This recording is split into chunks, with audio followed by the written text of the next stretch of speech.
that for the first time in our nation's history is trying to jail its political opposition, and that a former president of the United States. The Democrats have shattered every political and legal norm to do so. They've made a mockery of the American tradition of equal justice under law, and that very question is what brings us here today. Equal justice under law is at the heart of this subpoena. Will the gentleman yield for a question? No, I will not. This administration has made the unprecedented decision to prosecute its opponent, a former president, for mishandling classified documents, in spite of the fact that as president he had absolute discretion over the handling of such documents, and under the Presidential Records Act has the discretion to decide what records he takes with him when he leaves office. Investigators have already documented that the vice president, Mr. Biden, also mishandled classified documents, but of course he doesn't have these immunities. And yet, this administration determined that Mr. Biden shared classified material verbatim to the ghostwriter.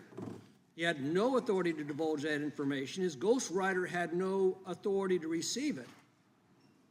And yet they chose not to prosecute Mr. Biden, but to pursue the prosecution against Mr. Biden's political opponent. Now, this respondent is a material witness to the divulgence of classified information by the then vice president, which literally defines the case which Mr. Biden's attorney general refuses to prosecute.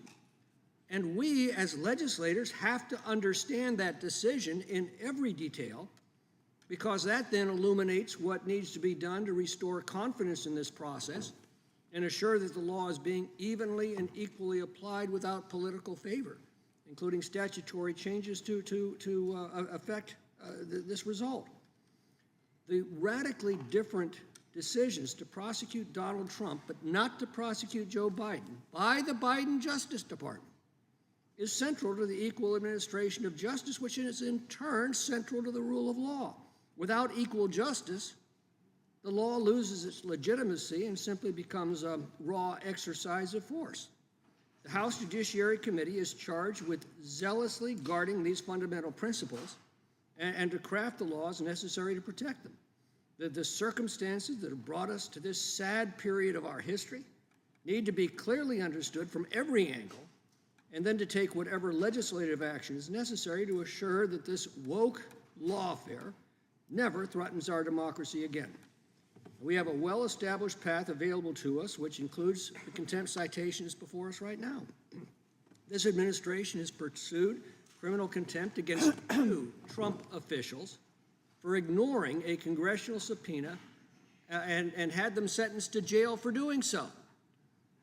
Should this same administration now refuse to prosecute this case, it raises further questions over the double standard of justice that this administration seems bent on implanting into our system of justice.